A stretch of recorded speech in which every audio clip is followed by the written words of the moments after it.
Okay. Good morning, everyone. My name is Taylor Mallory, and I am a graduate intern in the Office of New Student and Family Services. Thank you all for joining us for our webinar series. Today, we have two representatives from the Office of International Programs. We have Jessica Taylor and Lauren Steichleather. Here to talk to you all. Please do note that the chat function is disabled. So if you have any questions, technology issues, just go ahead and put that in the Q&A and I'll get to you. There will be time for questions towards the end of the presentation, so do not be afraid to go ahead and drop those in as the presentation goes. And I will throw it over to our lovely presenters. Great, thanks, Taylor. So hi, everybody. My name is Jess Taylor, and I'm the Education Abroad Advisor at UNC Charlotte. And so to get started, I'd actually love it if you all, if you have a phone near you or a tablet or a computer, if you could go to your browser and type in menti.com, MENTI.com. So you should see it right there on the screen. And then it's going to prompt you to enter a code. So the code's right there on the screen as well, 246695, and you can go ahead and enter that. And then to make sure it's working okay, you can click the little heart and you should see some hearts pop up on the screen here. There we go. So we have a couple people logged in. Awesome.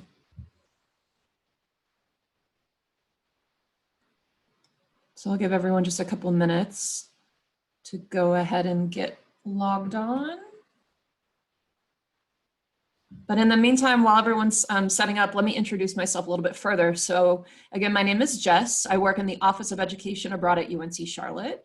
And we are a unit that falls under the Office of International Programs.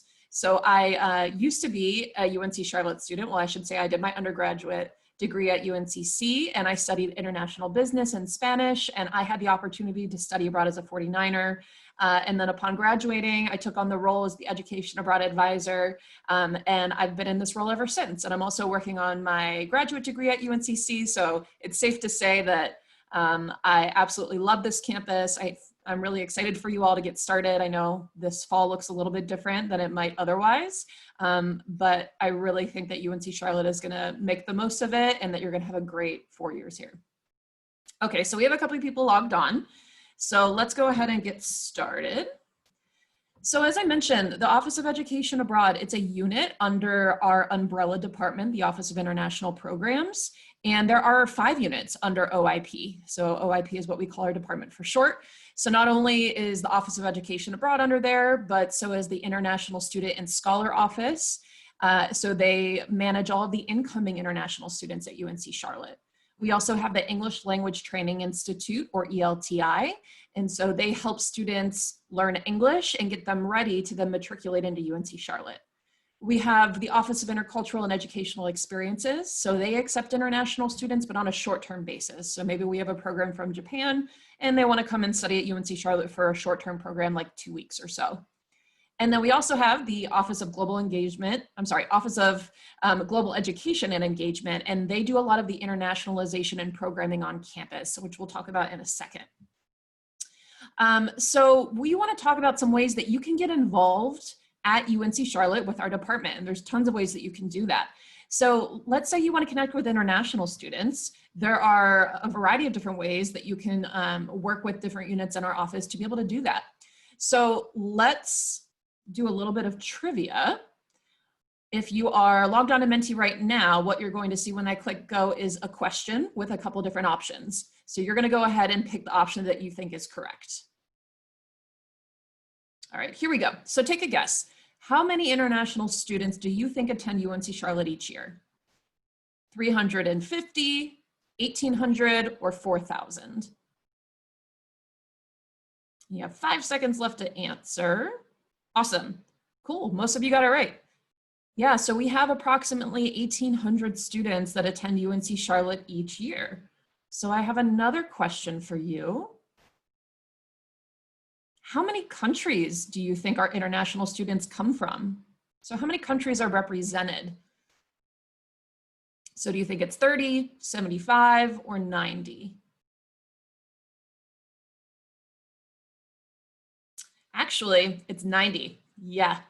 It's really amazing. We have students that are coming from all over the world, and they are either maybe studying abroad just for a short period of time at UNC Charlotte, maybe a fall, spring, or year. But I would say a majority of them are degree-seeking students. So they're obtaining their undergraduate or graduate degree at UNC Charlotte. So there are tons of ways that you can get involved with our international students. So for one, let's say you're studying language. A great way to practice your language skills is to speak with somebody that speaks that language. And a lot of our ELTI, our English Language Training Institute students who are learning English, they also want to practice their English. So the ELTI office has a program called Conversation Partners, where you get matched up with an ELTI student and you basically just have conversations where you can practice your language skills, they can practice their English skills, and ultimately we see a lot of friendships form out of this group as well.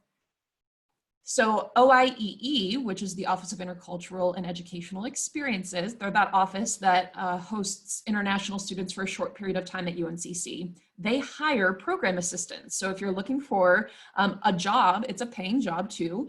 While you're at UNC Charlotte, you can be a PA or a program assistant with our OIEE office.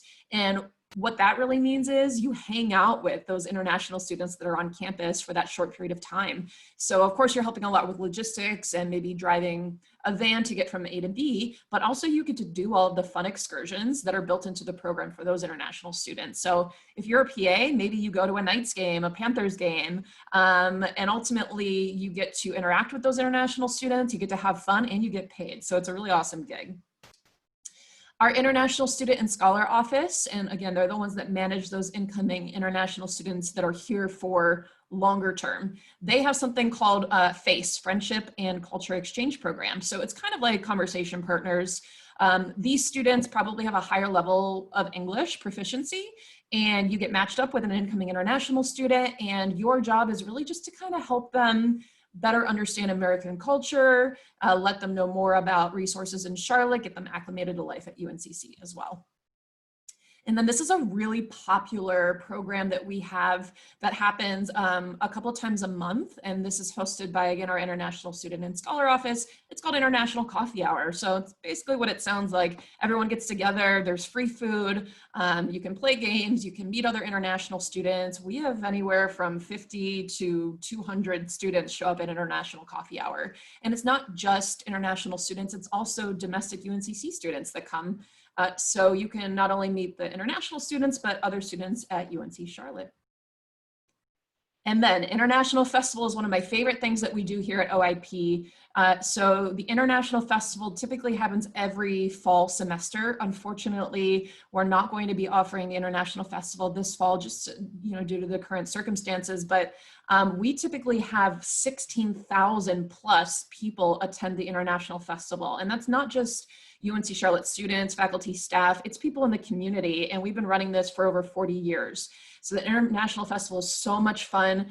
We have about 50 plus different booths set up in the SAC, which is the Student Activity Center on campus. And these booths are representing cultures and countries from all over the world. They're selling amazing food that represents their where they're from, and they sell different artifacts and things like that. And then also there's dance performances, just so much fun. And it's an all-day event on a Saturday. So we're really looking forward to 2021 when we're able to host the International Festival again. Now, there are tons of ways to build your intercultural skills. And I know you might not be thinking about it, but this is a really huge thing that employers are looking for once you start looking for jobs. They want to know that you can interact with people that are different from you, from different backgrounds, cultures, races, ethnicities. So there are a lot of ways that you can build those skills to get ready for the workforce. So for example, our Office of Global Engagement, or otherwise known as OGEE, that's one of our units.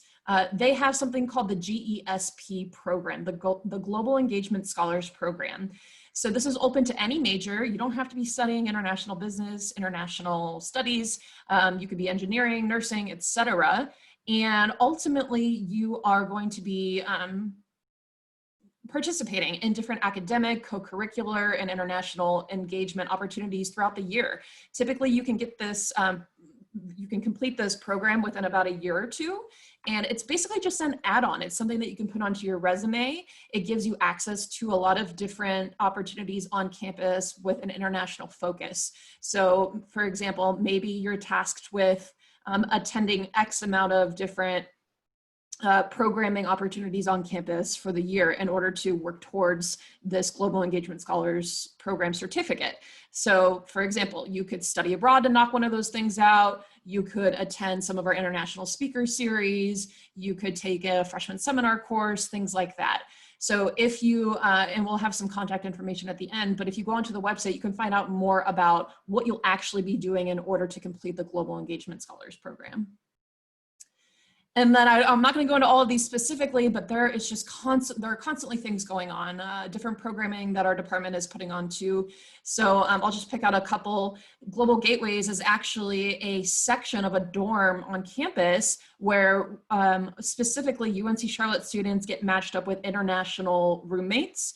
And there's different things that happen during the week. There's volunteer opportunities to get involved with the local community. And so Global Gateways, we always hear a lot of great things from the students that live, and it's co-ed as well, and it's in Witherspoon Hall on campus. And then throughout the entire academic year, we have different speakers on campus. We have tons of speaking engagements, career panels, if you're looking to work in some type of sector that has anything to do with anything international, things like that. So there's always things going on with OIP. And so let's talk about study abroad. So this is definitely where I can talk a lot on the subject because I am the Education Abroad Advisor at UNCC. And as I mentioned, I studied abroad as a student as well. So I have a question for you guys. So just take a guess. True or false, any major can study abroad, but only liberal arts students can study abroad and graduate on time. So just take a guess. Yeah, awesome, that is false. So the truth is any major can study abroad, and any person that studies abroad can graduate on time too. So when you study abroad, you will receive UNC Charlotte equivalent credit, academic credit. That means after your study abroad program, it appears on your UNCC transcript as a UNC Charlotte course. So what that means is you get the credit hours, you get the A through F letter grade, and that credit contributes to your degree at UNC Charlotte. You just need to be working with your department to determine, all right, well, if I take this course abroad, what course does it count as at UNCC so that I can make sure that I'm staying on track with graduation? All right, so another question for you. True or false, students can use financial aid to study abroad? Take a guess.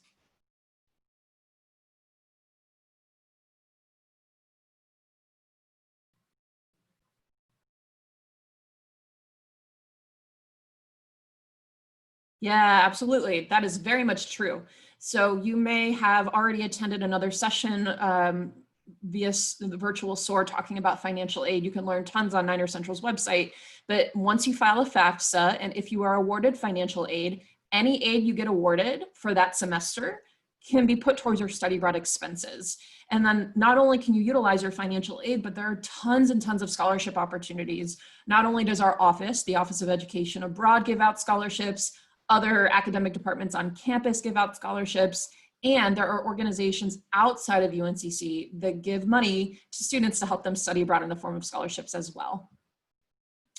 So when it comes to studying abroad as a 49er, you have so many options. So first and foremost, let's talk about the length of time you can go abroad. We have really short-term programs, and then we have longer-term programs. So you can go fall break, spring break. We have loads of students that go abroad over the summer. Of course, we have fall and spring programs, and you can even spend a year abroad as well.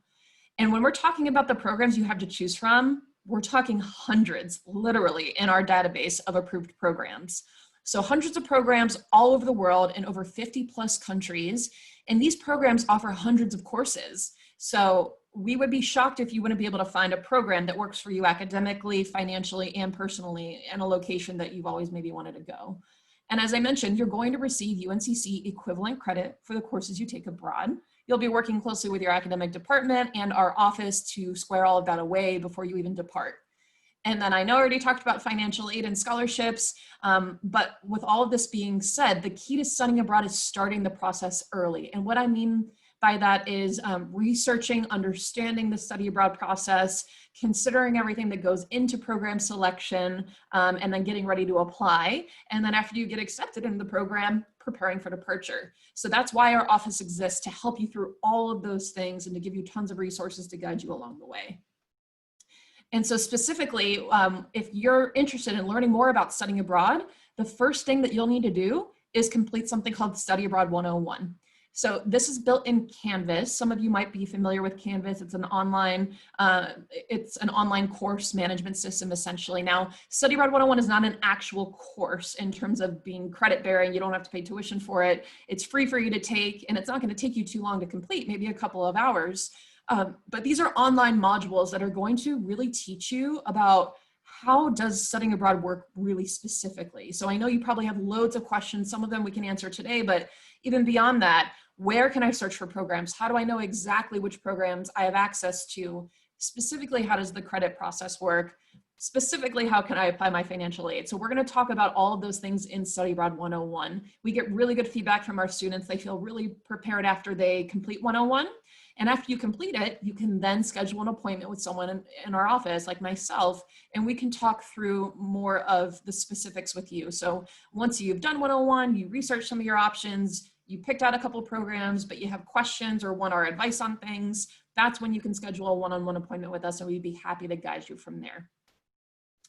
So you are free to take a screenshot of this. This is the email addresses for each of our units. Of course, if you just Google any of our units, or if you go on uncc.edu's website in the search bar and search any of our keywords or our office names, our pages will pop right up, and we always have our contact information listed right there. But feel free to get in touch with us about any questions that you have at all. But in the meantime, with some of the time that we have left, I would love to answer any questions that you have about anything related to the Office of International Programs. So not even just study abroad, which I'm happy to talk about, but any of the other programming opportunities that we offer. And I think I already saw a question come in. Maybe Lauren, if you wouldn't mind moderating, just kind of maybe asking out the questions to me, I'd be happy to answer them.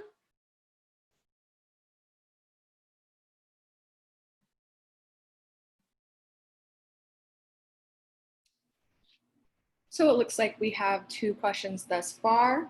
The first one is, where could we apply to become a PA with the OIEE? Oh, that's a great question. So you would apply through Hire a Niner. I'm not sure if you guys have learned about Hire a Niner in any of the SOAR sessions, but Hire a Niner is essentially like a centralized job board for jobs on campus.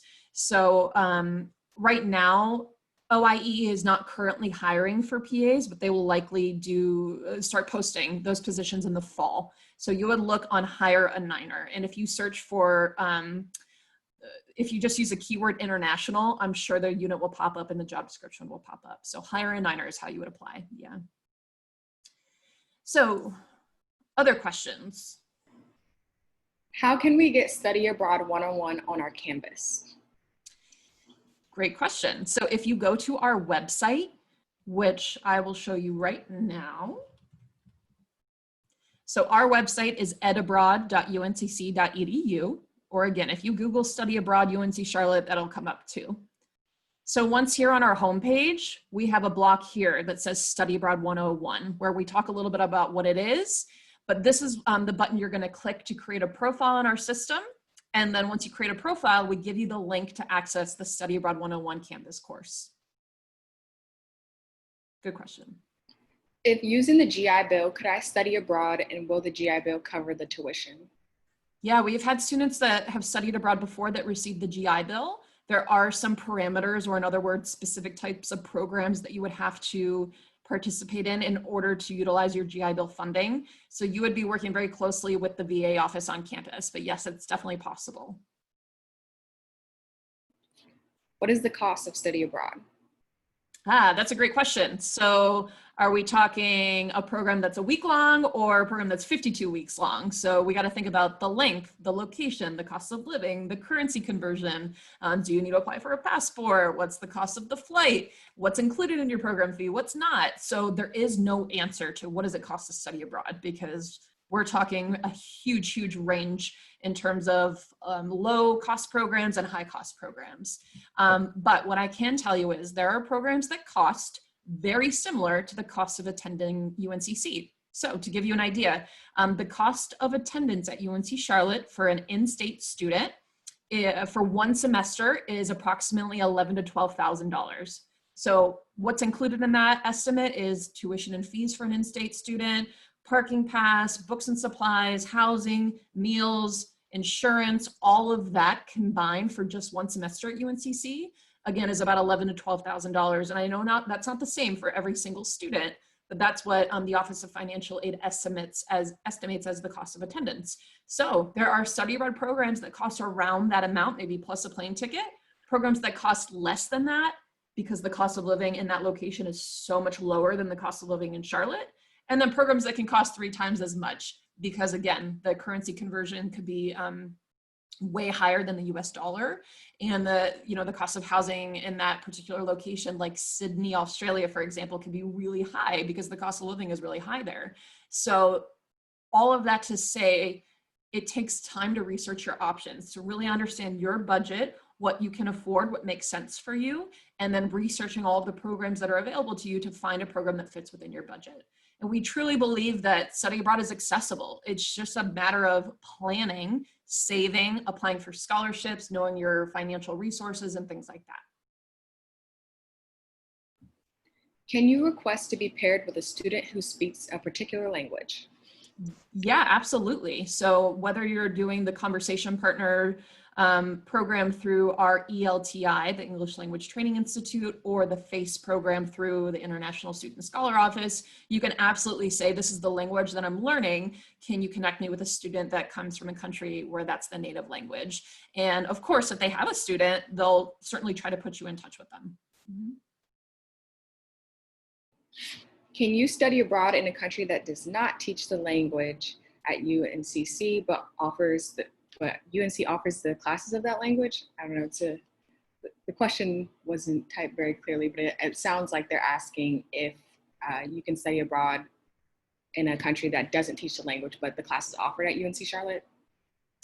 So I think what they might mean is if we don't offer like a Korean here at UNCC, can you study Korean language abroad? And the answer would be yes. Yeah, you can do that. And you will get credit for it as well. Now you would get very general elective credit if we don't have the course here. It would just likely count as an elective. It might even count as a transfer credit. It's just going to depend on a lot of different factors, but absolutely. And that doesn't just go for language courses. So if you wanted to go to Italy and take a course in English that talks about the history of wine in Italy, obviously we don't have that course here, but you can take it and you will get credit for it at UNC Charlotte. Now, again, it's going to count as very much an elective course or maybe even transfer credit depending on the department, but that's absolutely something that you can do. And in fact, I would recommend that students take advantage of doing that because there are a lot of courses out there that we don't offer here, but might really be interesting to students and might kind of speak to things that they're interested in even outside of what they're studying at UNCC. Great.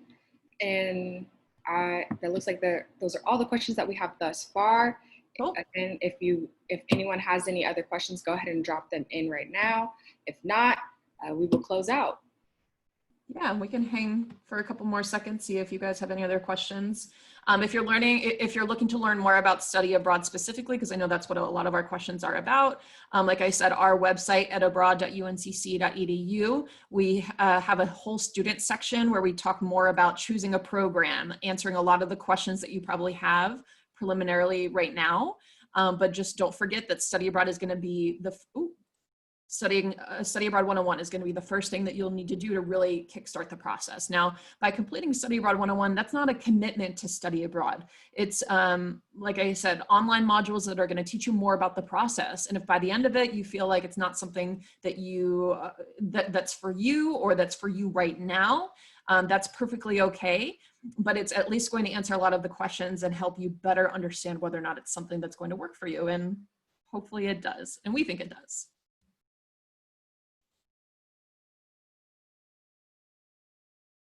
But if you guys have any other questions, like I said, feel free to reach out to any of our units. by just typing in the name at uncc.edu search bar or on Google, and our contact info will be right there on our website. So we'd be happy to assist you. And we look forward to hopefully sending you abroad and getting you involved with all things international on campus. Great. Well, it looks like that's all the questions that we have today. Thank you all for joining us for our webinar series. Make sure you check out the other ones going on. We have webinars going on just about every Friday. So definitely look for those and register by next Wednesday. But yeah, thank you to our presenters, and I hope you all have a great rest of your Friday. Go Niners. Cool. Thanks, Taylor. Thanks, guys.